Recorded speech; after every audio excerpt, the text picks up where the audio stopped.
Houston, we have a problem. After putting in all that work, sanding and smoothing off the chest panel, I looked at some pictures and couldn't figure out what was actually wrong, but these blue sections here have added on because the line that runs from the neck down to the center of the chest was incorrect. So I've added some pieces in, glued them on, and now I've used my acrylic filler to fill that section and try and smooth out and blend the new pieces into the original surface. So I've just used a spatula to put that on and got a bit of water on my hand and just kind of smoothed it out as best I can. Now I've just got to let it dry, and I can come back to this and just do another little bit of finishing off and get it painted. So I'm just going to put this into the garage and leave it, and come back to it in a day or two. Let's move on to the shorts.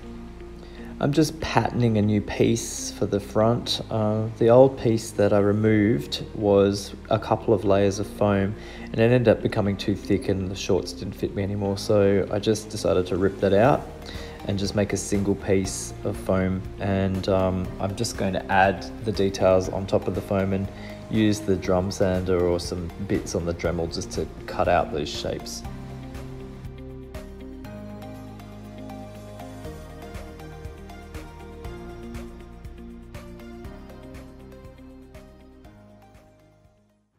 I've done a lot of filling with my favorite, wherever it's gone,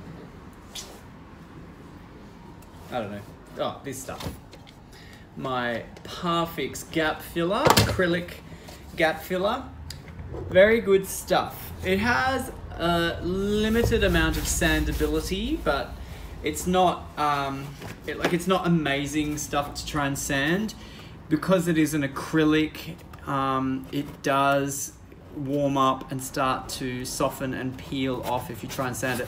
So it is kind of important to try and get it smooth, and you can do that quite easily with water. But it's kind of one of those things that you can just add more to later. So if you try and get it as smooth as possible, and then once it's dry, you might notice a little bit of a divot. Like you can probably see there, when I was using a spatula to put it on, I kind of took a little bit of a gouge out of the liquid. So that's dry now. So later on I might fill that in, but you know, who knows, who cares? It doesn't always matter, but most of my, jumbo taking off, most of my seams are pretty smooth, and I've got my favorite Rust-Oleum leak seal, which will actually fill in a lot of that imperfection. This stuff is really quite thick, and I don't mind using it for certain projects. Like 4LOM's body is not smooth and shiny like C3PO, so this will actually be quite good because, you know, a lot of this texture of my foam is not perfect anyway. So this will just kind of fill that in because of the thickness of the product. So that's good. So what I'm doing now is I'm just getting this prepped and ready. I've already done most of my filling and sanding that I want to do. I just want to get the black onto this now because I want to start weathering. So yeah, I've got to do the details for the back. And I've got a little bit of detailing to do on my shoulder bells, so I put quite a bit of work into these to make sure that these are nice and smooth. I've done a couple of layers of the acrylic filler, and I've done some light sanding and refilled, so I've got to put the rubber piping detailing around that, much like the old ones that I made. I think I have one here somewhere. This is the old shoulder bell.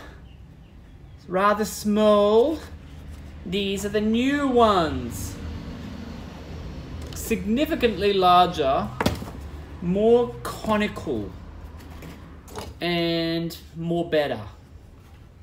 Look at that. So I've got to add this same detail onto here, and it will be fabulous. So let's get to it.